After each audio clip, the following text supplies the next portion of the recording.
Hello बच्चों, let's hit the question.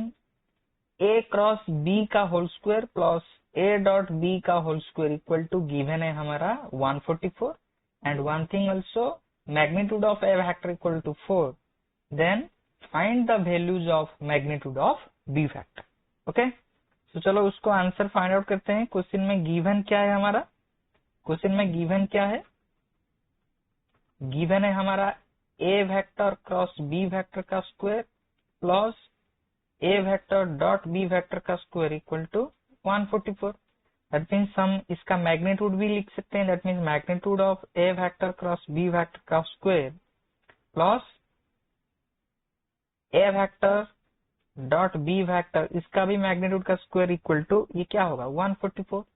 That implies A cross B, इसका formula हमें पता है। ए क्रॉस बी का फॉर्मूला क्या है? Magnitude of A into magnitude of B into sine theta. तो इसका स्क्वायर करेंगे तो क्या हो जाएगा? मैग्नीट्यूड ऑफ ए वेक्टर का square into magnitude of B vector का square into sine square theta.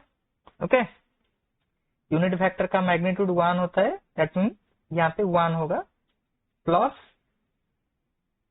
Dot product का वैल्यू क्या होगा? Magnitude of A square magnitude of B square, यहाँ पे होगा cos square theta equal to 144। इन दोनों में से कॉमन निकलेंगे मैग्नीट्यूड ऑफ ए वेक्टर का square magnitude of B vector का स्क्वायर।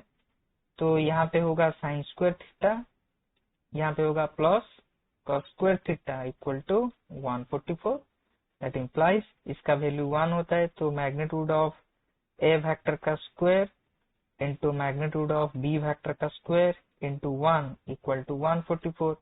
दैट मीन्स ये दोनों का हम ए वेक्टर का मैग्नीट्यूड इंटू बी वेक्टर का मैग्नीट्यूड का होल स्क्वायर लिख सकते हैं 144।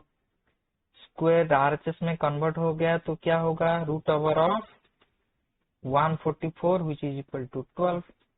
हमें गिवन है मैग्नीट्यूड ऑफ ए कितना है? 4। So that implies 4 into magnitude of B equal to 12.